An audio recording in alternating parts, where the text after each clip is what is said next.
What's up guys, it's Zach from TechSource and welcome to the build guide everyone has been waiting for. If you've never built a PC in your life because you don't know how, or maybe you're just scared you might damage something, well, I'm here to tell you that it's gonna be fine because this is a step-by-step, very detailed build guide made just for beginners. I'm also gonna show you guys how to install Windows, how to download and install the drivers, and I'm even gonna show you how to overclock the GPU so that way you can get more frames out of it. If you guys are using different parts than what I have in my build, then that is completely fine. You can actually use this build guide to help you build your own PC as well. The PC we are building today is the popular Blue Lotus, which is a sub $700 PC that will destroy any game you throw at it over 60 FPS, whether you're playing GTA 5, Destiny 2, or even PUBG. If you guys want to check out the benchmarks I did for this PC, I'll leave a link below along with all the parts I used. There's a few things I recommend before building a PC. Now obviously you will need all 7 parts, but aside from that I recommend a screwdriver. The kit I'm using here is from iFixit and it offers all the necessary tools for a complete PC build. I'll drop a link below if you guys want to check it out. I also recommend 1 or 2 shot glasses or any small tray that will serve as a place to keep your screws safe because they tend to roll around on the table and get lost. Another thing you will need is a blank USB with at least 8 gigs of space, and finally, if you're not going to be using the Ethernet cable to connect to the internet, a Wi-Fi adapter is a cheap alternative of connecting to the internet wirelessly. This is the one I'm using for the video and I strongly recommend. It costs $25 but offers up to 1200 megabits per second with support for 2.4 and 5.8 gigahertz bands. If you're building on carpet, I do recommend building on a wooden desk. However, metal surfaces are fine as well, as long as it's properly grounded. You don't need to buy an anti-static mat or wristband. However, if you want to be extra cautious, you can pick one up for only $6 on Amazon. And once again, I'll drop a link to it below. I've been building PCs well over 5 years now, and I've never used one of those anti-static things, but it's better to be safe than sorry. Don't shuffle your feet on carpet. Don't pet your cat. As long as you touch a metal surface that's grounded before you handle your components, then you'll be completely fine. Also, another tip when handling the parts: if there's a plastic section or a plastic piece on it, make sure you're grabbing it from that. And also, make sure you guys aren't touching any of the circuit side with your hands. That's also one way of damaging the components. Step 1. You will need the motherboard, CPU, and RAM stick. So put the other boxes aside and begin opening up the motherboard box. Once you take it out of the anti-static bag, place it on the top of the motherboard box. But actually, before you do that, make sure to take out the following from inside. You will need the I/O shield and the SATA cables, one for each storage device we are connecting. If you have only one drive, then one is all you need. Next, take out the CPU and its cooler from the box and be very careful not to touch the bottom part of the cooler because it does come pre-applied with thermal paste. If you're gonna set it down on the table, set it upside down so that the thermal paste is facing upwards. Make sure you are handling the CPU from its edges. Do not touch the bottom or the surface of the processor. If you look closely at your CPU, you will find a triangle on one of the corners. You're gonna have to align that triangle with a CPU socket cover. Go back to the motherboard and push down on the lever and pull it out from its side and lift it up until the cover flips open. Gently lower the CPU down into the socket while grabbing it from both sides. Again, do not touch the surface of it, and make sure that the 2 triangles are aligned and gently let it go. Do not apply any force on the CPU. It should fall right in place. You can tell if it's completely seated by checking out the 2 notches near the edges. Gently lower the cover down and lock the CPU in place. The black piece usually pops right off if you tighten the lever, but if it doesn't, make sure to pull it out before you continue. Now it's time to install the cooler. If you're using a different cooler, just make sure to follow the instructions on the manual. It's very easy to install. However, if you're using the stock cooler like me in the video, then all you have to do is align the 4 pins from the heatsink to the 4 holes on the motherboard. But before you install it, you have to make sure the cable is long enough to reach the fan header on the motherboard. In my case, it was like a few centimeters too short if I were to install it right side up. So unfortunately, I had to rotate the cooler about 45 degrees to get that extra cable slack. Gently lower the cooler on top of the CPU while making sure all the 4 pins aligned with the 4 holes on the motherboard, and then you can go ahead and let go of the cooler and press down on the legs one at a time. Make sure you are locking the pins diagonally.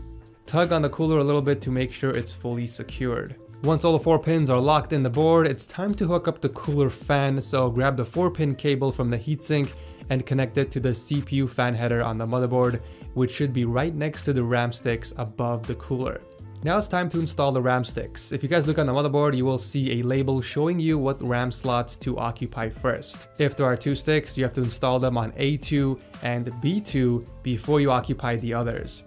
If you're installing only one, then you have to put it in slot A2 only. Grab the RAM stick one at a time and make sure the gap on the bottom of the RAM stick aligns with the notch on the RAM slot. As you guys can see in the video, it's facing the incorrect way, so I had to flip it the opposite way. Gently lower the RAM stick down evenly and push down from the center until it snaps in place. Feel free to use both of your hands to do this. If you pay attention, both of the clips on the sides should lock in place if done right. Take off both side panels from the PC by removing all 4 of the thumb screws.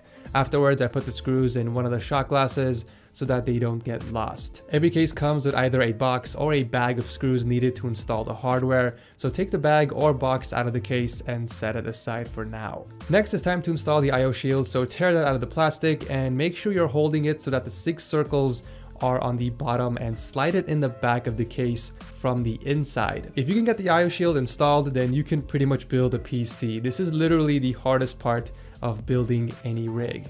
Make sure you're applying pressure on all 4 corners evenly until it snaps in place. Whatever you do, do not apply pressure in the center, otherwise it will bend and most likely crack. Use the corners instead. Next up, we need to install the standoffs, but this case actually comes with 6 of them already pre-installed. However, we do need to install the other 3 on the right side since we are using an ATX motherboard. You can find the standoff screws inside the bag that you removed from the case earlier. The best way to figure out which standoff screws you will need to install is by just placing the motherboard in the case and figuring out where the holes align. As you guys can see, the top 3 are missing standoff screws, so I went ahead and installed them right after. You're gonna need this type of screw to secure the motherboard in. Mine uses 8, however every motherboard is different depending on the form factor. Just look at how many holes your motherboard has and that's how many screws you will need. Start by screwing them in one by one. Feel free to use a crisscross pattern until the motherboard is fully tightened down. Whatever you do, make sure you guys do not over tighten the motherboard. We might as well connect the rear fan to the motherboard right now and get it out of the way. So grab the 3-pin cable coming from the rear fan and connect it to the system fan header on the motherboard, which should be right next to the side of the RAM sticks. Let's hook up the power supply now. So with the fan facing down, slide the power supply towards the back of the case and make sure the 4 screw holes align with the cutouts on the case before you start screwing them in. You will need 4 of these screws, which you can find either in the bag that came with the case or in the tiny bag that comes with the power supply. Now it's time to hook up the storage. If you're using either an SSD or a hard drive, you can use one of these 3 hard drive bays. You'll need to match the screw holes on the hard drive with the 2 knobs on the tray. With the back end of the hard drive facing towards the end, lower one side of the drive in and slide the other side in by stretching the tray a little bit. You can also put an SSD in here as well, but you'll need 4 tiny screws to install them. You can find those screws in the same bag. Additionally, you can install your SSD up here near the optical drive area, or you can hook it up in the back of the case on its side. Just make sure to tighten all 4 screws to hold it in place. Now it's time to hook up your storage device. So whether you're using a hard drive or an SSD, you will need a SATA cable that we pulled out from the motherboard earlier. We're also going to need 1 data cable that you can find coming out of the power supply. Looking at the back of the hard drive, you will need to plug the SATA cable in the smaller slot, and I do recommend using the L-shaped cable instead of the straight one for easier cable management.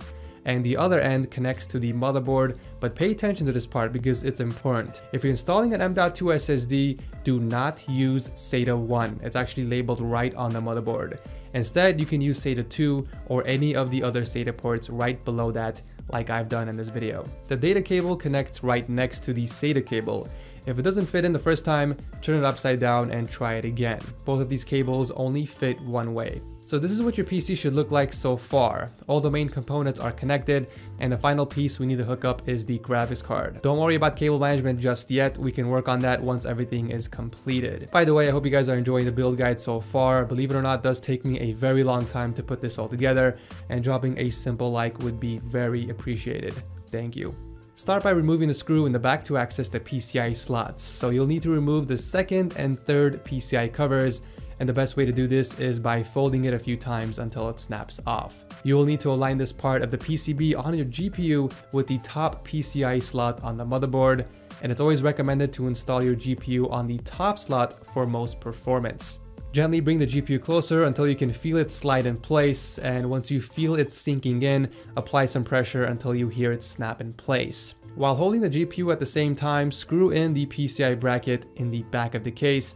That way it prevents the GPU from sagging. If you accidentally remove the top PCI bracket like me, you can take this time to put it back on. Close the cover and screw it shut once you are done. Now it's time to connect all the cables, and we can start off with the GPU cable labeled PCIe, and it looks something like this. Grab the 6-pin part and connect it to the GPU socket near the edge of the card, and make sure you guys hear it snap in place. Next, we are ready to give some power to the motherboard, so grab the 24-pin cable that looks like this and connect it to the 24-pin socket on the motherboard. Make sure it sits flush and that there is no gap between it. Always remember, if it doesn't fit, it doesn't belong there. Next up is the cable with the words CPU labeled on it. Combine both of them together and slide it in the socket right above the CPU cooler to the left. The next cable has a blue tip, and this is to power the front USB 3.0 ports on the case. If you don't have any USB 3 ports in the front, then you don't have this cable. So this one connects right under the 24 pin we just connected. Just make sure that the notch is facing the correct direction before inserting it in, because if it's incorrect, you can damage the pins. Also make sure you are inserting it at a straight angle. If it's slightly bent, you can also damage the pins that way. The audio cable is used to power the front audio port so that you can connect your headset or microphone, and it's labeled HD audio. This one connects to the far left side of the motherboard on the bottom, and the pins on the motherboard are labeled J Audio 1 in case you are having problems finding it. With the words on the cable facing up, insert the connector gently. You might need to apply some pressure for it to go all the way in. The USB connector is to power the other two USB ports, and this one can go in either of the USB headers on the motherboard labeled JUSB 2 or JUSB 1. You can find both of them on the bottom side of the motherboard towards the middle. Now it's time to hook up the two fans in the front of the case. Grab both of the Molex connectors coming out of each fan, and you're going to connect it to the Molex connector coming out of the PSU. We're basically going to chain all three of them together, so connect one to the PSU and you can connect the other one right on top of it, just like this. And finally, the last set of cables we need to connect is to power the front panel of the case. However, you need to pay attention to this one because it's a little different from the others. The first one we are connecting is labeled Reset SW, which is short for switch. With the words facing down, you need to connect this to pin number 3 and pin number 4 on the bottom row, just like this. Next up is the power switch. With the words facing up, we're gonna plug this right on top of the reset switch. To be honest, the direction doesn't really matter on these two, but I did it this way to make it easy for you guys to follow. The next cable is the HDD LED, and this one actually matters which way you plug it in. Make sure the words are facing down before plugging it in right next to the reset switch on the second row, just like this. The final two are the power LED plus and minus pins. The plus goes in first, followed by the minus one. It's actually easier to go backwards, so I plugged in the minus one on the second pin, and then I plugged in the plus cable. If you did it correctly, this is how it should look like from the bottom of the motherboard. We got the HDD LED first, and then the reset switch. And from the opposite side, this is what it should look like. Coming from the right to left, you should see the power LED plus, power LED minus, followed by the power switch. Notice that there is a pin missing, as well as there being an extra pin right next to that, and that's completely normal. You're officially done plugging everything in. Take this time to work on the cable management now that you know where everything connects to. Here's a quick tip with the CPU cable. I was actually barely able to run the CPU cable from the back of the motherboard into the socket, and all I had to do was pull the motherboard towards me just a bit in order to give it enough space to squeeze it through, instead of running the entire cable across the motherboard. Obviously, you will need to remove that screw on the motherboard in order to pull it forward. For the front panel cables, I was able to route them through the front of the case, through the side of the fans, and then out from the back of the case. I made sure to use the extra space underneath the hard disk trays to hide some of that excess cables, and using Velcro straps and zip ties really keeps everything nice and tidy. If you followed all the steps, then you are pretty much done. Congratulations on building your very first PC, but we are only halfway done. Now it's time to install the operating system, download the drivers, and overclock your GPU. Here are the current timestamps if you guys just want to skip to that portion of the video. First step is to find a computer, either a desktop, PC, or a laptop with a working USB port, because you will need to plug in your 8GB USB drive and visit the Microsoft website to download the Windows files. We are installing Windows 10 onto this PC, but I'll leave a link to Windows 8.1 Pro if that's what you guys prefer instead. Click on the Download Tool Now option and open it up once it's done downloading. Follow the on-screen instructions until you get to this page where you have to select the Create Installation Media. Afterwards, you can hit Next. Keep everything default and make sure you guys are selecting the USB drive that you want the files installed on. Keep in mind everything will be deleted on that USB stick, so save the files that you want to keep. Click on Next and let it download and do its thing. Once everything is done, it will tell you that your USB drive is ready to go, so click on Done. Take the USB drive and plug it into your PC that you just built and hit the power button. If it doesn't turn on, make sure the switch on the back is flipped to the straight line indicator. Once your PC boots, you will get a first time boot message stating that you have to hit a certain key to load default settings in the BIOS and continue or something similar. It's usually the F5 key, but whatever it is, make sure you're paying attention to what it says on the screen because we're going to be skipping the BIOS setup for now. Your computer will now try and detect an operating system. Now obviously there is none, so it will boot straight from a USB drive by default and it will take you to the Windows setup screen. Anyways, once you get to the Windows setup screen, just follow the on-screen instructions until it asks you to enter in the CD key. You can either pay full price for it and get it online, or you can get it cheaper on Kingwin. Once you get your key, enter it in here and click Next. Select the correct version of Windows that you purchased for the CD key, and then you can click Next again.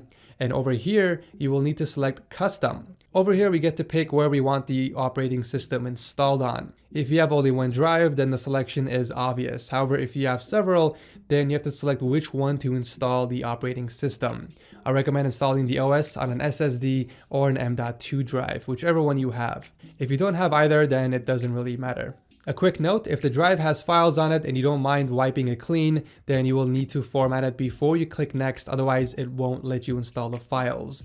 Keep in mind that you will lose all the data in your hard drive. Once you hit Next, sit back and relax while Windows installs the files onto your drive. This process can take up to 30 minutes depending on the drive speed.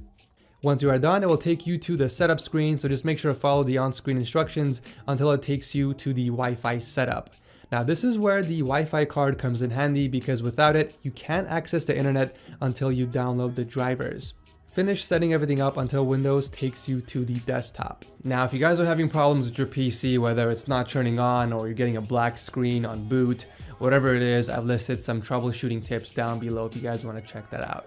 If you have access to the internet, then we need to download the drivers straight onto this PC. However, if you don't have access, then you will need to use another computer to download the drivers onto a USB and then bring those files back to the PC you just built.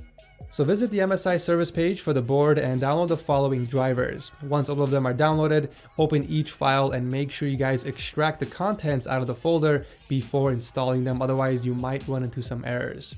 Next, it's time to install the graphics driver. Visit the GeForce website and download the GeForce Experience.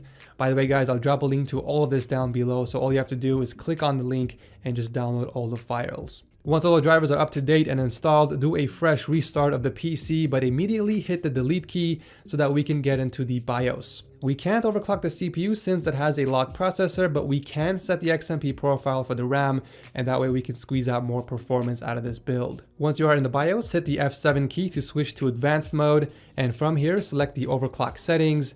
Then we can scroll down and enable extreme memory profile. And for the DRAM frequency, we're going to set it to 3600 MHz. Finally, we have to scroll down and set the DRAM voltage to 1.35.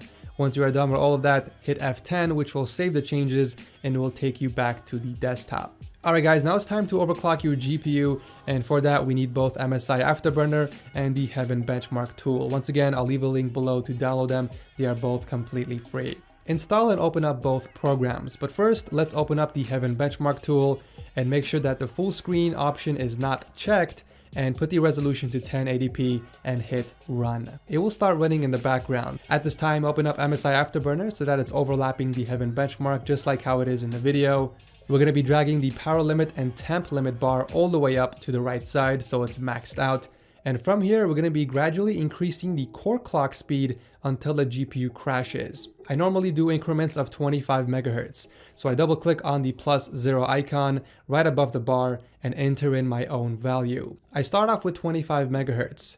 I wait about 5 seconds, and if it doesn't crash, I bump it up another 25 megahertz.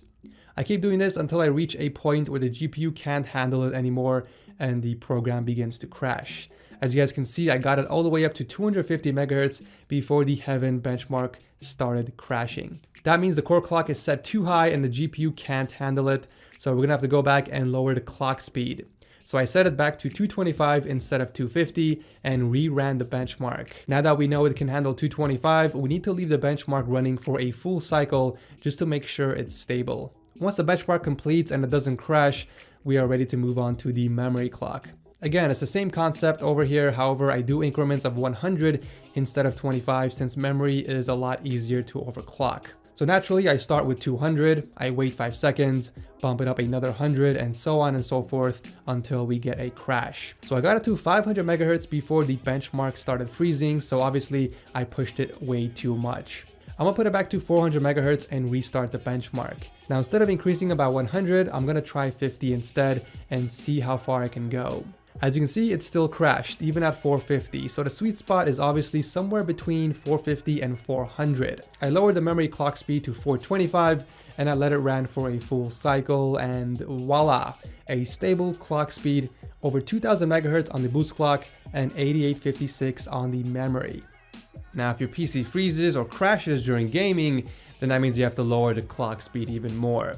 The Heaven benchmark isn't that demanding on the GPU, so when you play games like PUBG, which are more demanding, it might push your GPU even further, and that is when you'll start seeing crashes. So if that does happen, go back and lower the clock speed, and if that doesn't work, then you have to lower the memory clock speed as well. You just have to play around with both of them until you find a sweet spot. But yeah guys, that pretty much wraps up this build guide. It took me almost a week to make this video. It was a very long process, so dropping a like or even a dislike would be appreciated.